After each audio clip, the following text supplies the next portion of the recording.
What am I looking for here? Oh yeah, okay, that's what I'm looking for. Think we should be live, Michael, at least in a second or so. Michael Knight, New York Vinnie, here in the beautiful confines of our studios, The interior of our patuters. the interior of our patootas, and right in your bedrooms. Probably many of you, from what I understand, that actually lie in bed and watch us. There are Um, some folks in the north, in your neighborhood, that are staying warm against the oncoming snow. So getting under the covers and perfecting that warm spot.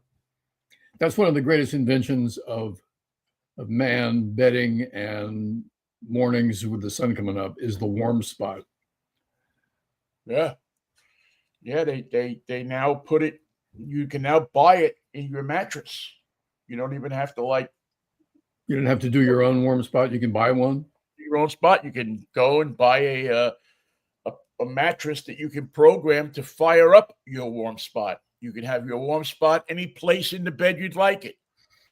And I mean, I don't have one. I probably aren't. I'm not going to get one. Um, my warm spot will come when I drop dead. When they cremate me, I suppose that will be warm. That'll be warm to a point. Yes. Yeah, I think that will be warm. So that's what I think I'm gonna. That's gonna be my warm spot. But you're right. Yeah, when you get into bed, man. I mean, you don't want it to be cold. As a matter of fact, I sleep kind of weirdly. I sleep. I open my window and I let the cold air in, but I want the bed and the covers to be warm. You need that fresh So air. yeah, I have this environment of fresh air that I've created and cool air too. I mean, not just fresh. I mean, I want it cool. I mean, I've been known to put the air conditioning on in a hotel room in the middle of winter and then get into bed where it's nice and warm and I think I sleep better um, without a matter of fact, I know I sleep better with that setup, and I like it. I How don't have a cold? problem. So, Do you need? Does it have to be chilly in the room well, I don't. so that I like if you get up in it the middle have of the to night be. to go to the bathroom, do you dance because it's so cold? Well, at times I have. There's been times when I've gotten up and it's been cold enough. Usually it happens because I'll set the air conditioner to like 60 or 65 or something like that, 66, and I'll fall asleep under the covers. Yes. And so when you wake up at 3 o'clock in the morning, it's a quite a spry trip to the bathroom. Except that I don't take any spry trips anywhere because it's hard for me to walk when I get up with my ankle. I have to kind of get my balance and everything. So they tend to be a little bit longer and a little bit slower.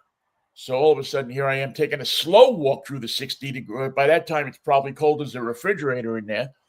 And yes, I've gotten quite a few complaints. I mean, I don't do it if somebody else is in the room. It's a little too cold for them, but I like that hot cold balance. I want to be warm, but I want the air to be cold. So I don't know if I got one of those ciphering up mattresses. I don't know exactly how I'd set it. Do I set the mattress for warm and the air conditioner for cold, or how would you set that if you want that coolness? It's like it's like Cal Raleigh trying to set his mood. Is he going to be friendly toward his teammates that are playing for the other international teams, or is he going to be Well, standoffish and slightly rude? you A know, tough I've, case. I've never seen something blown out of proportion like like you know. These are people who never tried to say hello to Bob Gibson on the game day. Hey Bob, how you doing? Bob, it's me, Biff Bugerman over here in the Giants. How are the Cardinals? You guys travel well? Do you have nice hotels? Did you have a good breakfast? You in a good mood today? You ready to pitch? Yeah, it's proof that we've turned into a bunch of real assholes in this country. You know, um, there was a time, as you just indicated with Bob Gibson, where if you were on the opposing team, you didn't talk to another player. There wasn't this No, fraternization and this bumping arms and this no. slapping asses and all of that other stuff. Um, if you were on an opposing team when you got to first base, you didn't make love to the first base coach because you knew him 25 years ago in the minor leagues or something.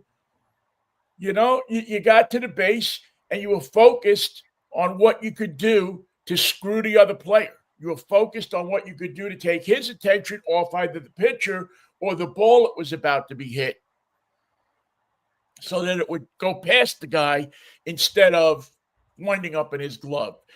That was your focus. It wasn't on telling somebody about a great restaurant or asking him how his kids are or all of that stuff.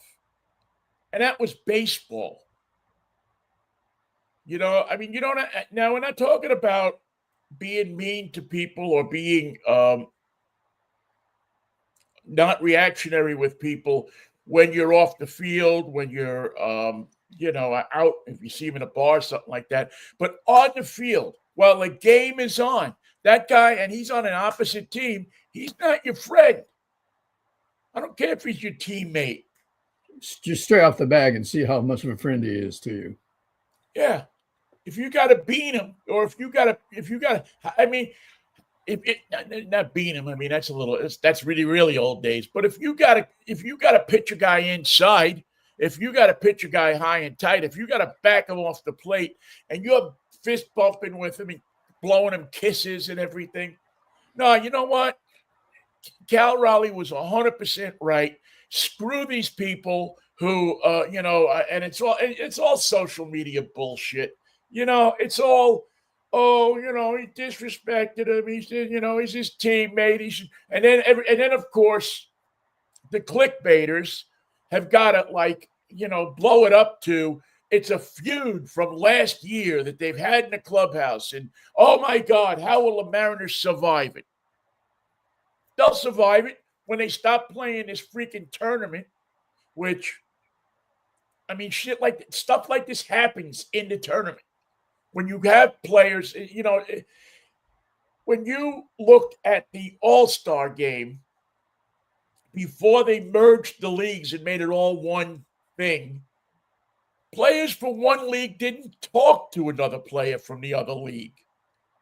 You talk to guys like Bob Walk and Kent DeColvey, guys that played in the National League all their lives. And they didn't know half the guys in the other league. It wasn't a Rich Millionaires Club. It was a bunch of guys who were working with incentives who were trying to beat the other guys so they could win more money. So I find this whole thing to be uneducated, stupid, and just something that people on social media, they got nothing else to do. Like us, have made a thing out of. And if anybody doesn't know what we're talking about, in the World Baseball Classic the other night, the WBC, the millions of people watching, you could hear it coming out of your radios in neighborhoods all over the country. Randy Oscar from the Mariners walked up to the plate and he went to fist bump Cal Raleigh, who was the catcher. And the catcher, Cal Raleigh, exercised the catcher in him and said, I'm not fist bumping you back. He just stood there. He didn't disrespect him. He just did not respond. No patronization. You're on the other team.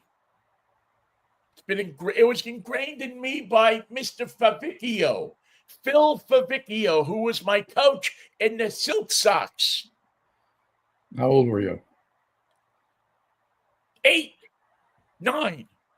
You don't fraternize with the other players.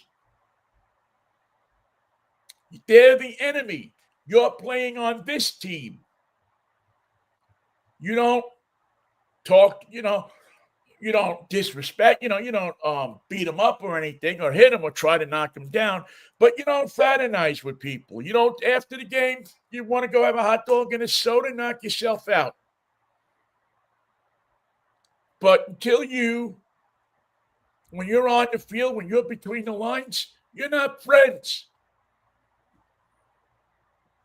Not until this game is decided. Right. Every fiber of what you're doing out there is supposed to be to win the game. But that's I don't know. It's part of why America is screwed up these days, because we've taken these institutions that are supposed to teach us that there are certain situations where you're not friends with people, things like war and things like playing a game that's, has stakes to it, trying to win an award, trying to reach incentives, things like that you're supposed to play as competition. You're supposed to play those things to the best of your ability, not make the other guy feel welcome or friendly or happy or anything. That's why that's your edge. I always use Bob Gibson or Juan Marichal as examples, because nobody ever made the mistake of misunderstanding what Bob Gibson was about. You proceeded with caution with Bob Gibson on the mound. And that includes being in the on-deck circle or at first base or on the bench. Don't make the mistake of thinking Bob Gibson's not paying attention to you if you're on the bench. He's got his eyes everywhere. He's there to play this game and to win this game. No gray area. Yeah, and he expects no less of you the other way. Right.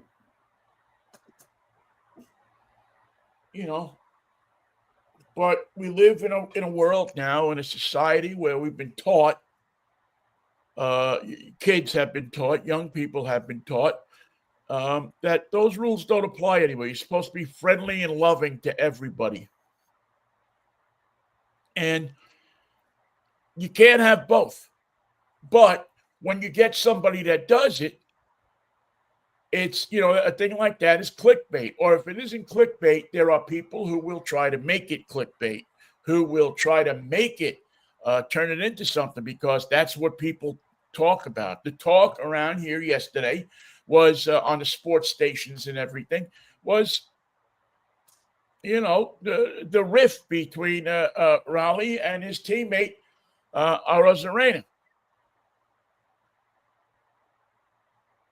No rift between these guys. I'm sure that now listen, like I say, I'm not in the clubhouse all the time, so I don't know the dynamics in the clubhouse like I used to.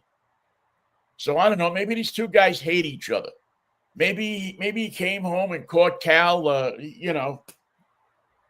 hanging out in his house or something and drinking his beer. But good Lord, to make this kind of federal case about it, I don't know. It just, we live in a different world, Michael. We live in a different world in a different place. And there's sometimes, listen, I participate in social media. I like it. I put stuff out there. I participate in it, in some of it, not all of it. I don't really participate in X all that much. We broadcast on X, but it's a lot of hate, a lot of vitriol. You can pick up some news from it because the news organizations... News from the dark side. Well, no, all of the legitimate news organizations still put their stuff on there.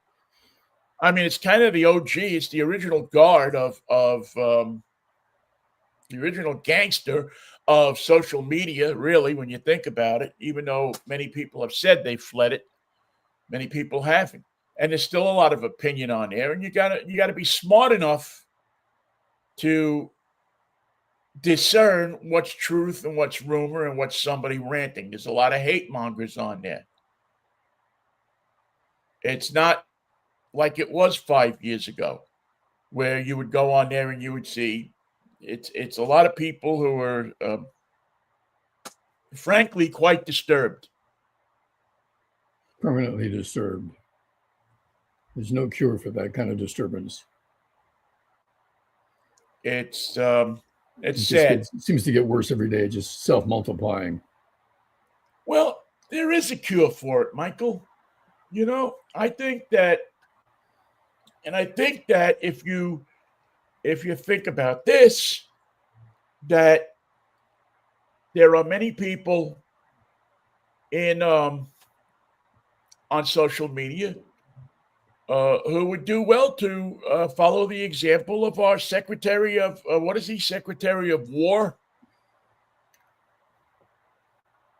who has figured out that high-priced food is the way to go. That will make you feel better. If you're going to fight a war, buy $12 million worth of prime rib, $6 million worth of crab.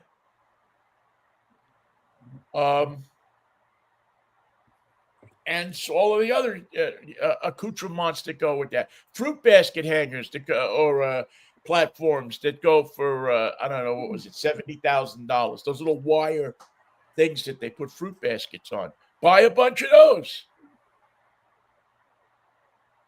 That'll make you feel better. The Christmas fruit baskets used to be sent to all the troops in the Middle East, all the ships at sea. Harry and David. I think they did, yeah. I mean, I don't know. I wasn't in the service, so I don't know exactly what the defense. And this was in September. $93 billion is what they blew through in September. Much of it, let's see, $5.3 million for Apple iPads, $98,329 for Steinway and Sons grand piano for the home of the Air Force Chief of Staff, $2 million for Alaskan king crab, $7 million for lobster tail. And where was this being served? At the Pentagon, I guess. $7.4 million total in lobster tail in March, May, June, and October. $15.1 million for ribeye steak. $124,000 for ice cream. Now, let me ask you a question, Michael. How many kids who lost their SNAP benefits? I'm just talking about kids now. I'm not even talking about adults, but who lost their school lunch benefits, who lost all of their different benefits that had to do with feeding them. Well, they won't require 3 meals a day once we put them in the federal penitentiaries that we're building in Texas. There's only 2 meals a day there and no water. So there's a savings. There's a savings for you. How many of those kids, how many meals could have they bought for those kids with that money that was taken away from those programs because we were told, well, we need this money for national defense? Well, remember, the money that they spend on food can't be considered a gratuity. This is brain food. They have to eat seafood. It's a fact. You realize this. You eat seafood, your brain processes thoughts better. You don't get bogged down in foreign wars because you realize there's got to be an exit strategy. You're not fooled by any of that nonsense because you're eating the right kind of foods. You're eating that shrimp tail, crab, lobster tail that allows you to process all the possibilities that could befriend you in a war and avoid the traps and avoid the downside and win every time. I see where they're coming from. Well, yeah, no, you got. I mean, they needed to think out with all of this food. You're right. They needed to have clear vision of how they were going to get almost now 200 American citizens, maybe some not even American citizens, but members of the military hurt, seriously injured in Iran. And How they they can were have going to soup. kill? How many students were in that school? 600 100, was it? 175. 175. That's right. How they were going to kill 175 people in a school building? And then We deny need to it. figure that out, and that food helped them. Yes. You know why that school was hit? They figured it out. It was on an old target list. That building that the school was in used to be part of the base, but years ago they sold it, turned it into a school, and it's off the base. So when they hit the base, they used the old targets, and that's why they hit the school. And then they denied it, and then they lied about it, and then they covered it up. Well, if we've seen nothing in the last week, we've seen with this administration how they just out and out lie. They don't believe that videotape exists. They don't believe that anybody can check records. They don't believe that there's any kind of paper trail. They just believe that you're going to be like a MAGA fucking idiot and believe what they said, which is how they got elected. You just believe what they said. If we say people are eating cats in some podunk town in Ohio, you're going to believe it. And they know it. So if we, and the relationship between the intelligence people and the Trump administration has been fractured from the last administration. That's why we believe Russia. We take them at their word. So my heart was warmed last night, at least for a few minutes, to see that the Democrat in Marjorie Taylor Greene's old district placed second in the voting for her old congressional seat, and he will have a runoff with the Trump endorsed candidate in I think it's the 14th congressional district He in got Georgia. more votes. Tim's got the edge on the votes.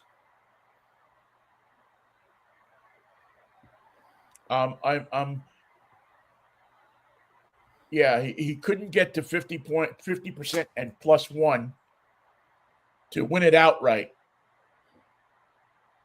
But if the people in Marjorie Taylor Greene's district are voting that way,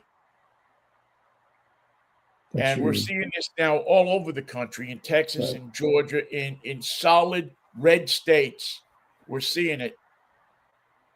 And that's every election that we've had for the past 6 months to determine the future of the House and the Senate.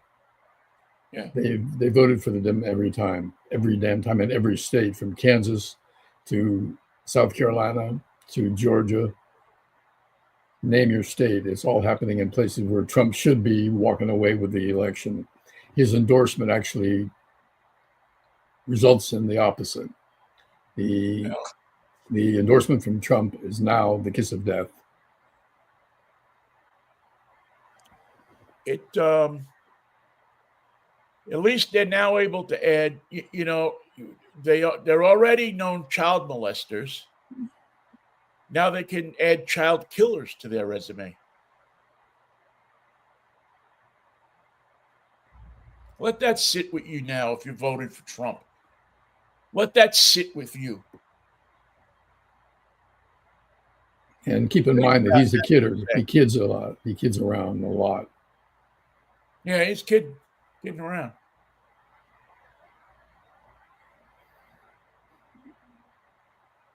We ought to be ashamed of ourselves as a country for letting that guy anywhere near the White House, for letting that guy anywhere near any position of power. And I hope that Mitch McConnell, and I hope that McCarthy, who was the majority leader in the House, I hope these people that had the power to do something about it at the end of his last term after January 6th, I hope McCarthy hurts. Not McCarthy, McConnell. I hope he hurts. I hope he can't take a step without hurting, without writhing in pain. Hope they have to bring him a diaper every couple of hours. And that they're really slow when they bring it to him. So he has to sit there in his own feces for a little while and boil in it.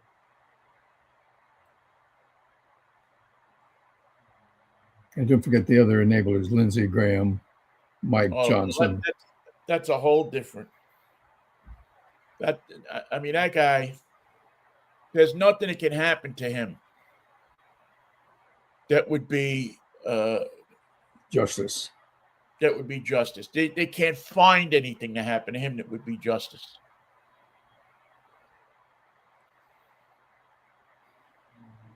These people that have allowed this tragedy to happen.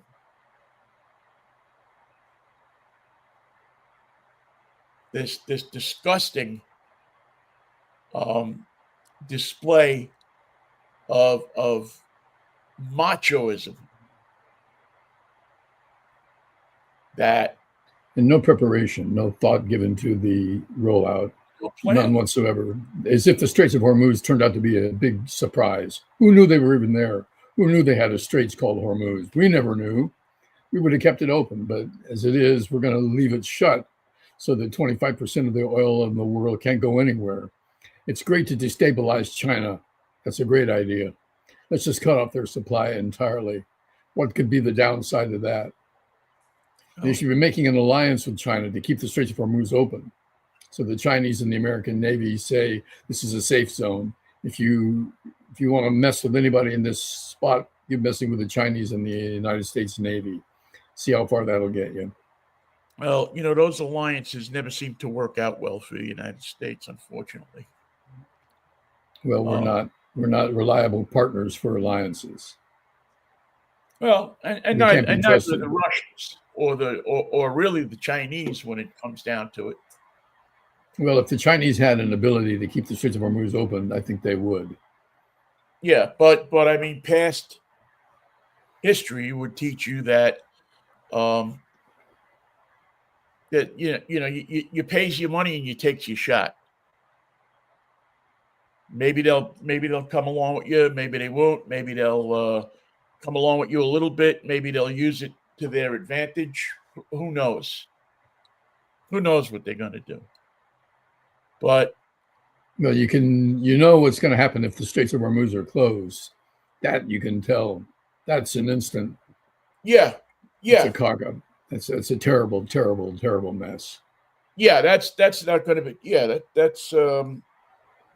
Although from what I understand from what's going on with shipping, which is a YouTube channel that I frequent often.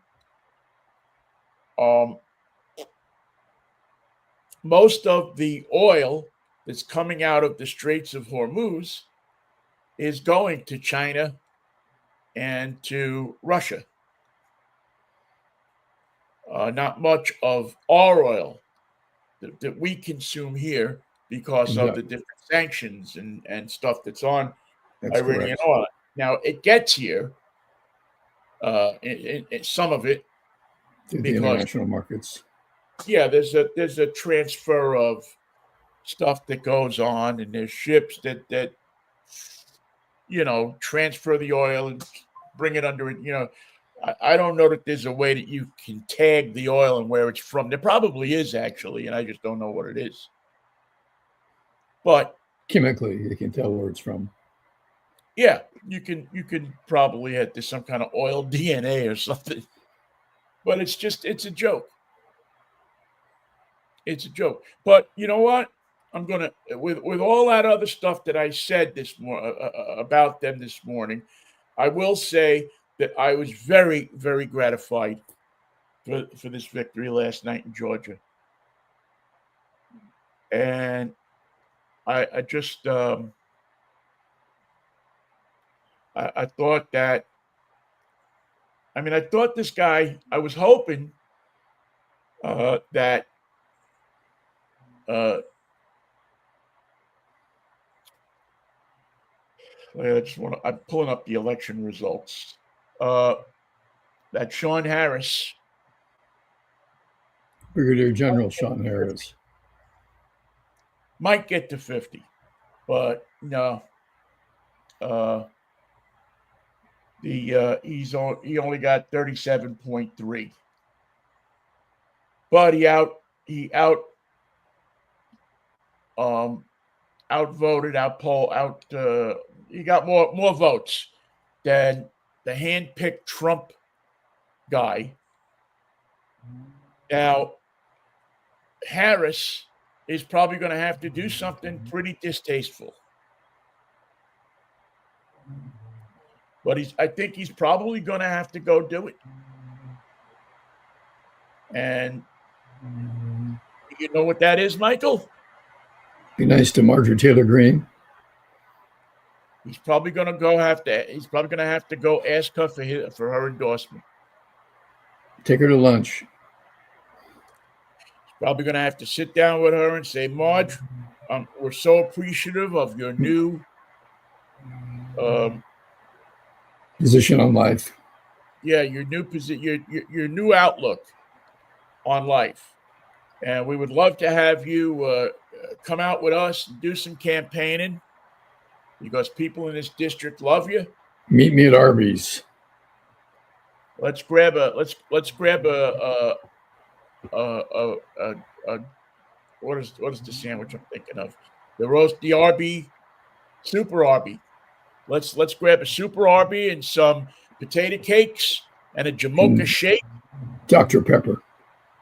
And sit down and let's see if we can deal Trump what would purely be the biggest ass kicking. A stunning defeat. It would go right past the stunning defeat of Herschel Walker. Now, of all the recent elections, this is the reddest of all the red districts that has flipped to the liberal side. So if there's a more conservative spot in the offing between now and the midterms, we don't know about it. This is the reddest of the red, and it flipped. That means that they're all going to flip, and it's not anything to do with who's a Democrat and who's a Republican. It's what we see as voters and can't deny. When your gas prices go up, when your egg prices go up, when the meat prices go up, when the prices of lobster tail for the generals and admirals goes up, everybody can notice it. Everybody except Donald Trump, who for some reason thinks that he can just say, those prices are fine now. Go to your homes. I've taken care of this. That's the and that's the funniest thing about it is you just see how out of touch they are with everything. You see Remarkably calloused they are, and you just they think that. In politics, you react and you change your position. You have a new solution. You have a new speech. You have a new approach, but not Trump. It's the same approach that never changes, that never alters, that never flexes. Well, look at the people he has working for him. I'd rather not. Look at the line. The funniest picture this week. Of all the pictures that I've seen this week, the funniest picture is the shoes. The shoes. Huh? Shoesies, Pascoosies. Yeah, the Florsheim shoes. They're that's the funniest thing I've seen. Now, do you know about the Florsheim shoes? No, I do not. All right. Evidently, Trump has become enamored with these Florsheim wingtip shoes. Florsheim used to be, I don't know what it is now, but used to be a very good shoe. Um, we had a Florsheim in Jackson Heights, right on the corner of 82nd Street and 37th Avenue, and their shoes were far superior to Flag Brothers across the street or any of the other shoe stores. They had great shoes, supportive, stylish, wonderful shoes. Like many other shoe companies in the United States, they were bought out by a foreign brand, and I don't believe that they're made in this country anymore. Anyway, Trump somehow got a pair of these shoes, and he loves them. Must have told somebody at Florsheim because Florsheim must have sent him boxes and boxes and boxes of these shoes. So now, when somebody comes into his office, he doesn't even ask them their shoe size. He looks down, he figures out what he thinks their shoe size is, and a week, 10 days, whatever, a box of Florsheim shoes shows up Then they don't fit, of course. at their homes, right? And the shoes are ridiculously big because he can't judge anything. So there's great pictures of Marco Rubio and JD Vance wearing shoes Wearing their shoes that don't that fit. are 3 sizes too big for them. Rubio is swimming in the shoes. He looks like a little kid who tried on his father's shoes. I mean, he must have the smallest shoe size in the whole cabinet. But damn if they're wearing these shoes because he sent them. And he wants, evidently, they don't want to offend him, so they'll wear the shoes, no matter if they're the wrong size or the right size. Nobody will say to him, "You sent me the wrong size shoe."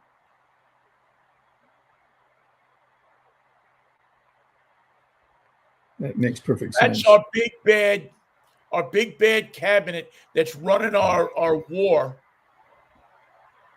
over in Iran. That's their level of judgment. They'll wear the wrong size shoes so they don't offend the king. Those are the people who are one heartbeat away from the presidency. That they don't have the balls to tell the guy, "You got me the wrong size." They'd rather wear the wrong size shoe All day. than to tell him, "I don't like these shoes. I don't wear these sizes shoes. I don't, they're too big. They're too small." It's such a joke. That's who runs the country. The Florsheim syndrome. That's who's running things, Michael. That's what your MAGA voter has gotten you. One size fits all. That was the key to the Florsheim success. They could just make any shoe they wanted and you would wear it.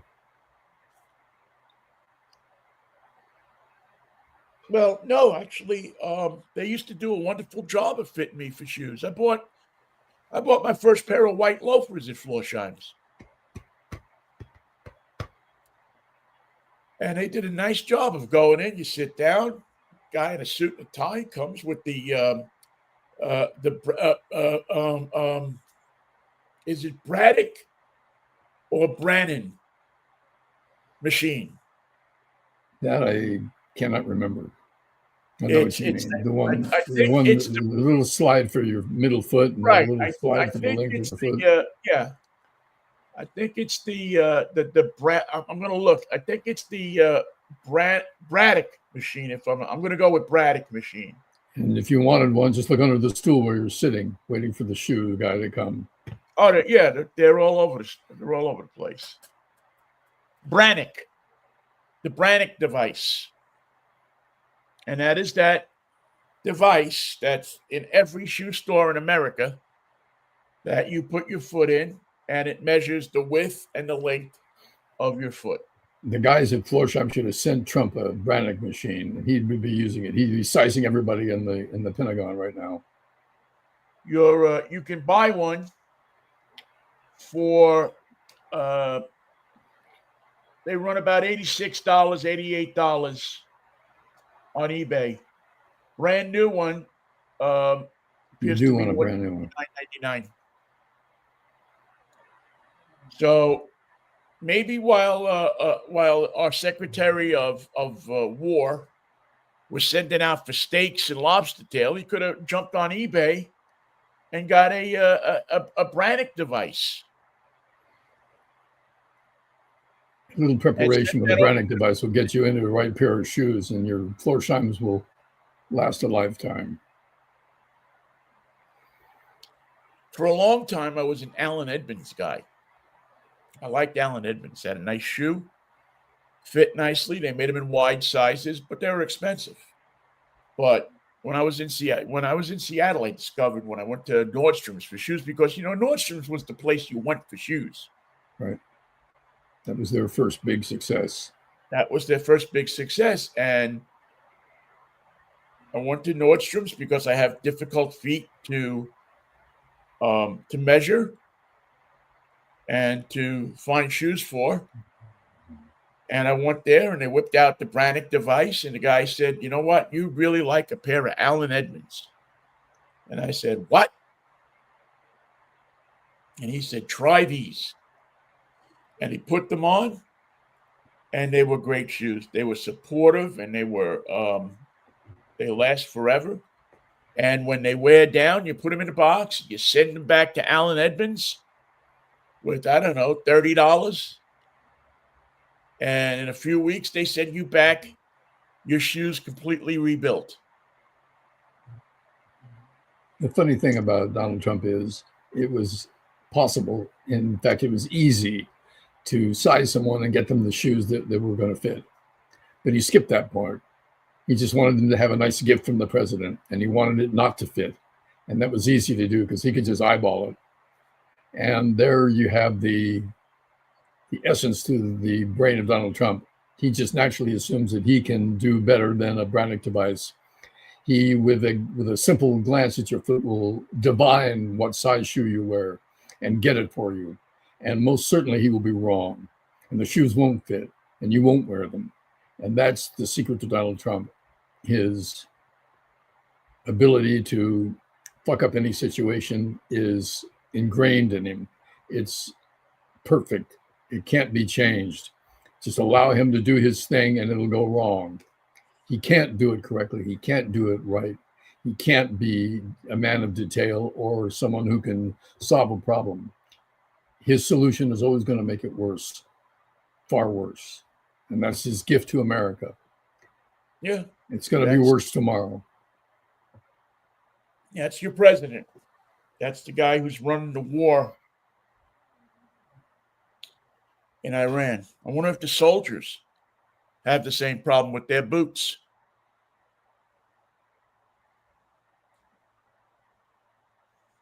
If they're Florsheim boots, yes. It's hilarious. If it wasn't so sad and there weren't people dying over there, it would be funny. It would be like a Saturday Night Live skit. No one in the future will believe any of these stories. They say that couldn't have happened. That can't be the way it went down. We couldn't have had a president that was that much of a toad. It was that much of an idiot. And everybody was convinced that he was a genius. Everybody was there. There was surrounded by people who would not question any decision of his or any assertion of his or any appointment of his. They were all the work of a genius.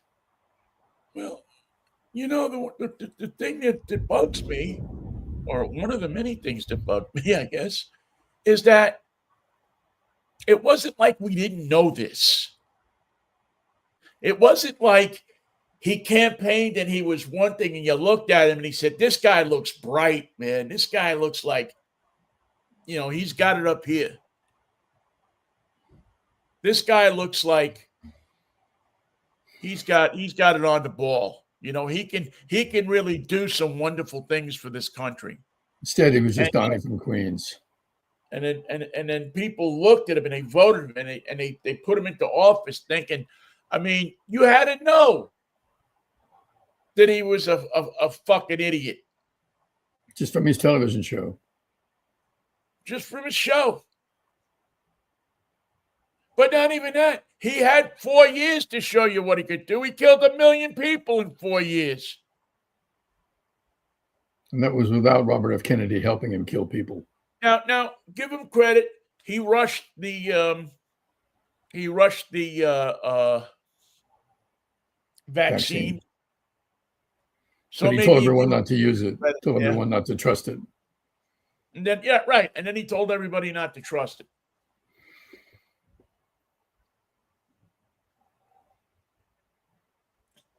No, people will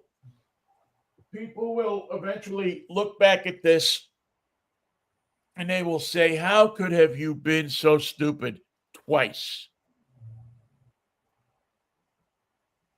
How could have you done this twice? How could have you two times put Caligula back in the throne? Put this guy in a position of authority over more than 3 or 4 Jeeps in a motor pool.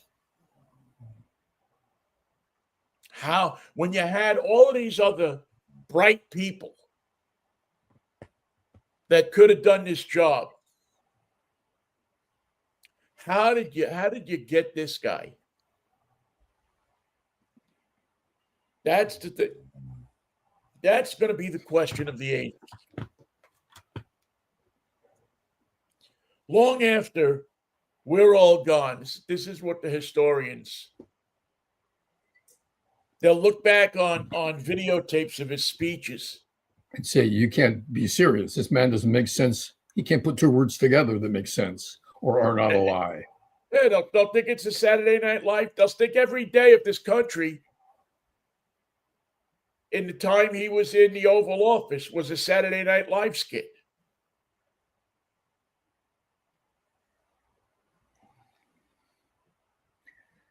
I just go back to the Straits of Hormuz where we started this program.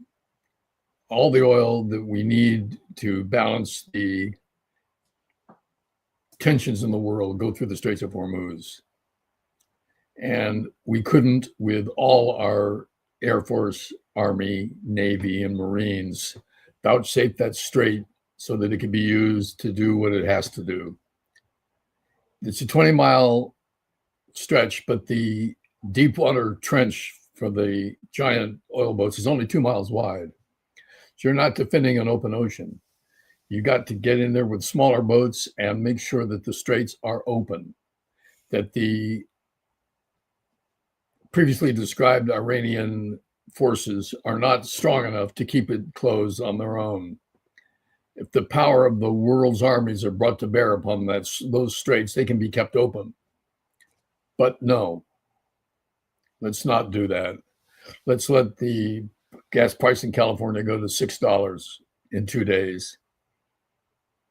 Let's let the world oil supply be in jeopardy and the markets everywhere react to it and millions of dollars be lost, plus spend $1 billion a day not keeping them open. That's what you get for your $1 billion a day. The Straits of Hormuz are closed and we can't do anything about it. That's what $1 billion buys you these days. No plan. No plan. No. And all the guys with scrambled eggs on their hats and boards on their shoulders came up with nothing to answer this question. You see, now, I don't know that I want to believe that. I would tend to believe more that several people came up with things to keep this from blowing out of proportion. to escort ships, to do this and do that. And he was basically told, told him, no, It's not how we're doing it. I'll have this war over in 24 hours. And plus, I have to get it over in a hurry because I'm firing all the Iran terrorism experts in the FBI and the Homeland Security. There aren't going to be anybody working the desk for the Iranian terrorists. We'll call Ukraine. They'll show us what to do with the drones. And we're going to ask Russia to just target a few of our soldiers, not all of them.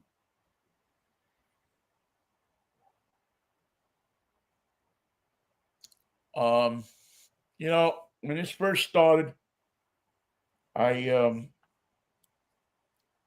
had the thought that, well, if you're going in there, change the regime,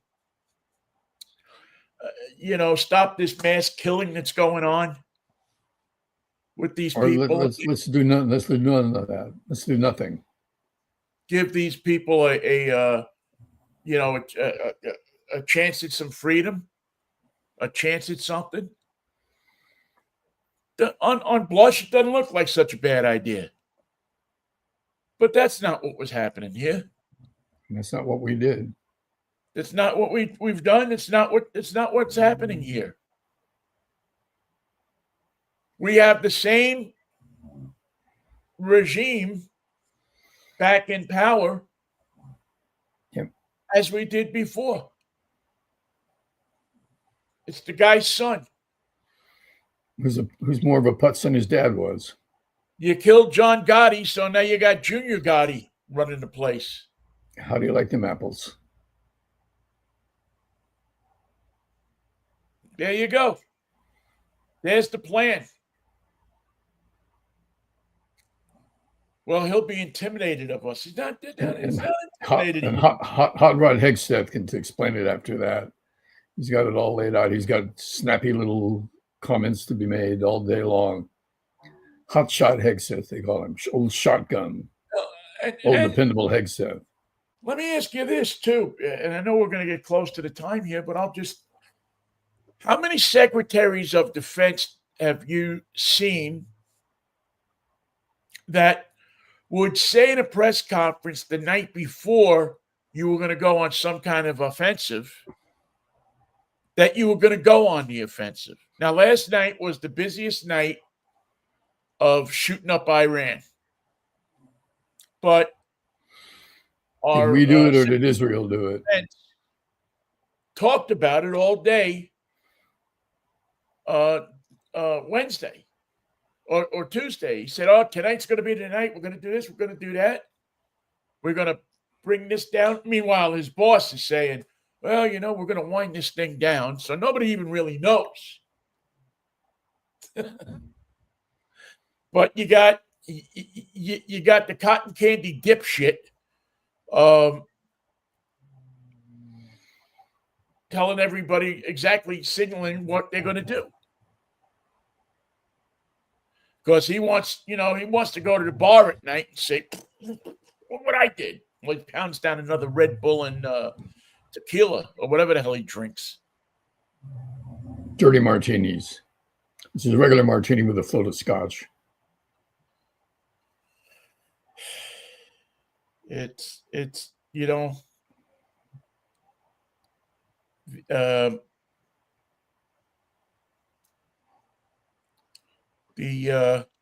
I'm looking forward to the Fractious Friday with such anticipation. I can't tell you how much faith I have that the Fractious Freaky Friday will be something to remember. I'm just hoping nobody else gets killed, Michael, by Friday. I hope that nobody else, no more of us servicemen and women get killed or injured. No more girls' schools will be mistakenly that we don't blow up another girls' school. That we don't suffer more indignation at the hands of these idiots that are running the country. And if we do make a mistake, I think we've learned by now that the best thing to do is lie about it some more, cover it up and then blame it on somebody else. They will keep on doing exactly what they're doing because there's nothing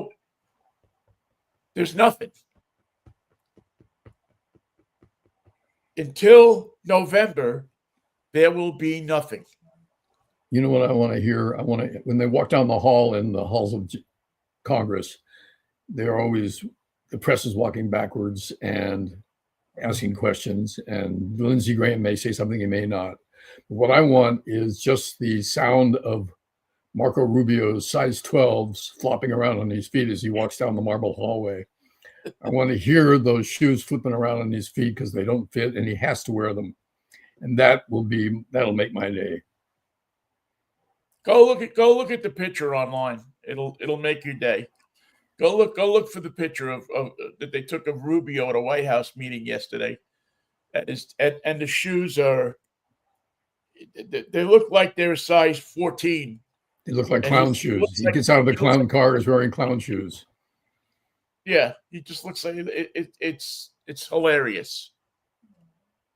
He's making foot fists to hold them on. Yeah. Wearing 3 pairs of socks.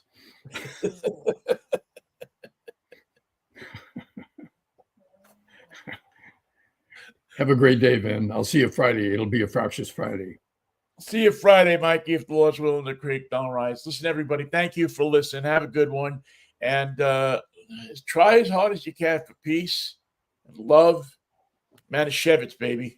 It's quite a wine, and it comes in a size 14. You're going to love it. See you, Mikey. See you, Vin.